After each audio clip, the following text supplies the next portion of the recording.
Conferência de imprensa com Aleksandar Kovacevic, o campeão do Indoor Oeiras Open 2. Aleksandar, congrats for the win, for the title. How are you feeling? Yeah, feeling great. The Challenger Tour, they made some changes to the way the points are and things like that. So nowadays it's very valuable to win the whole thing.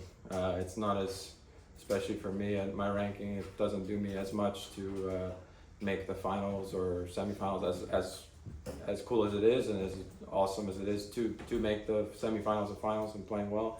It's important to try to win the finals. So happy that that happened. Yeah, just a great week. So hoping to use it to build for the rest of the season. First title in a while, more than a year. How happy are you? Yeah, very happy. I mean, I've been, as much as I just talked about points, I've been more focused on trying to get my tennis level up, and when I first broke the top 100, that was my focus, was just getting my level high, and then the results kind of just came with that, and that's what I'm trying to do again, because maybe it went away from that a little bit this last year, and so that's, yeah, super happy, more so for how good I'm playing and my results than any of the ranking stuff. It was a very difficult one today, a lot of ups and downs, I would say. What did make the difference in the end? Yeah, it was tough. I mean, I definitely had some mental lapses at some points. I think I was up a break in the second set pretty early and then gave it back, and then actually got broken again from 40 love serving with new balls. Had some double faults in that game that was not the best move, but just kind of, it's a final, both guys are going to be playing well. Not going to be easy. It's the last match of the week, so you might as well leave everything. So I just tried to reset and play the next point, and got it back and got to a tiebreak, and good things happened. So it was more just trying to focus on the next point that I could play, even though there was things that I wish I had done better or not.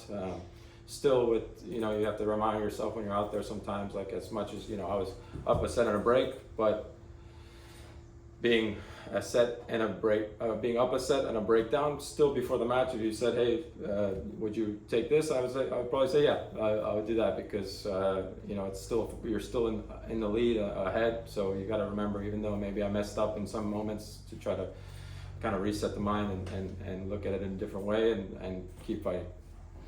Can you pinpoint what really needs to take you to the next level you were talking about? I don't know. I mean, just it's been tough the last year. I played on the ATP tour a lot, but didn't get much rhythm because it was obviously tougher to win matches there. And at the start, I didn't do bad, but then after losing a couple of matches in a row, some of the clay season matches, it's hard to get the reps and things that you would at maybe a Challenger Tour where you're playing four or five matches a week. There you're playing one match maybe, and then you're resting for the week. So it's hard to build like a rhythm of the year. And that, I think, I was lacking a little bit, and it's hard to gauge your level when you don't have that match rhythm or repetitions. And so I'm hoping to use this kind of week where I played five really good matches to kickstart myself, my level for when I hopefully play some ATP tournaments again, and then we see. It's hard. At the end of the year, I was playing some ATP tournaments where I felt like I was just hitting the ball. I didn't know what I was doing out there. Didn't have a game plan or anything. Like, just all out of sorts. But that's why it's kind of important to, when you have these Challenger tournaments, to really have a clear game plan of how you want to go about it and execute it, and have 5 matches to do so. And so I really felt like this week I worked on some things in my game, being more aggressive on the return of serve, things like that. So hopefully that can carry on to the ATP. Of course, with your status, your ranking, you are always one of the favorites in this kind of tournaments. But did you felt something when you came here? Did you feel that at that time that you're gonna win in the end of the week? No, not at all. I mean, I definitely didn't feel like the favorite. I haven't had the best couple of months at all, so I didn't have high expectations at all. I just tried to, like I just said, kind of focus on some things to work on, some things I can do well, that if I do well, I think I'll have a good chance. And that's, I took match by match, but actually in the first match I played really, really well, which for me is usually the first rounds haven't always been the most clean matches. It's more like getting through. And but yeah, I played some challengers. I mean, at the end of this last year, and I was also seeded 1, 2 or something because my ranking's good. But was not very confident and didn't go into the tournament thinking I would just, beat everybody. It's hard. Everyone's good. Even though maybe the ranking's not always there. Like, you had a lot of guys also coming back from injuries, things like that. Mackenzie McDonald was 50 in the world for years now, and he's playing this tournament. There's no way that I feel like, just because I'm ranked this and he's ranked that I'm the big favorite or anything. And some other players, coming up, young guys coming up. Fonseca was 150 in the world last week, so it's like you can play him and you feel like the favorite. I don't know, but so it's just the ranking stuff, especially these tournaments. You kind of gotta throw it out the window. Just play match by match. You seem very composed on court. Yesterday, after dropping the second set against Alexis, you came out swinging. Today, some very difficult moments in the second set.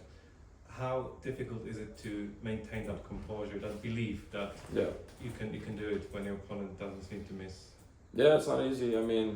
Especially yesterday at some point, Alexi was playing really, really good tennis and just beating me. In the second set specifically, I really did everything I could to try to match him, and he was still kind of on top. But also what you have to remember is, when they play really well, you kind of need to raise your game to match that. And then if you raise your game and keep it there and they kind of blink, then maybe you come back with the break. And that's, I think, what happened in my match yesterday with Alexi was he raised his level a lot and he forced me to play higher level. I didn't win the second set, but I was playing at a level that was super high.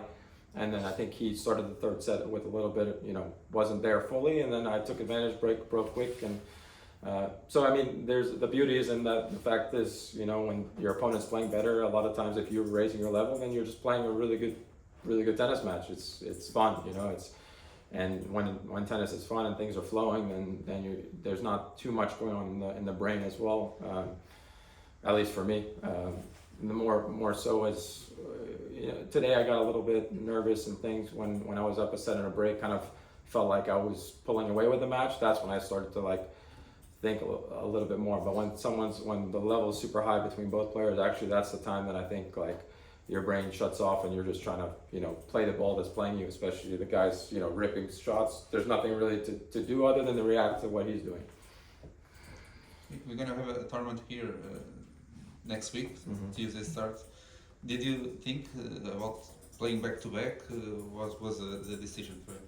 Yeah, before coming here, I wasn't even actually really planning to play this swing because I thought maybe I would go home to the US and prepare for the Dallas tournament, and the ATP is there. But after Australian Open, I was playing not bad at the Australian Open and I wanted to kind of keep going, so I had these signed up just kind of in case, and my dad was the one who signed me up, so he signed me up for Oeiras 2, this one, and then I think the third one wasn't quite on the schedule at the time or something was weird, so he signed me up for Campeão. But this is a unique tournament next week because it starts on Tuesday, same with Campeão. But actually when I made the finals yesterday, I texted the supervisor and said, hey, is there a way that I can just take a special exempt spot into here instead of going to Campeão? He said no, because it starts a day later, it doesn't apply. So I have to go to Campeão. But I would have much rather just, I think, stayed here because obviously playing well, but also the city's beautiful. It's not the easiest way to get to Campeão. Is not very easy, so that's a big part of it as well. And yeah, I've enjoyed my time here, so there's no reason to go. But I unfortunately there's no way for me to play here next week. I wish there was, but yeah. Yes. So you're gonna play next week in the Challenger? Yeah, in Campeão, France. Yeah. Okay. So yeah. No withdrawal. No. I'll play that one, and then I'll probably take a week off, and then play Dallas Open. Yeah. And are you gonna see you in the future? I hope so. Yeah. If we have a tournament next year, or I don't know, sometime soon, another challenger here, or hopefully indoors, I would definitely play. Yeah. Okay. Thank you so much. Thank you guys so much.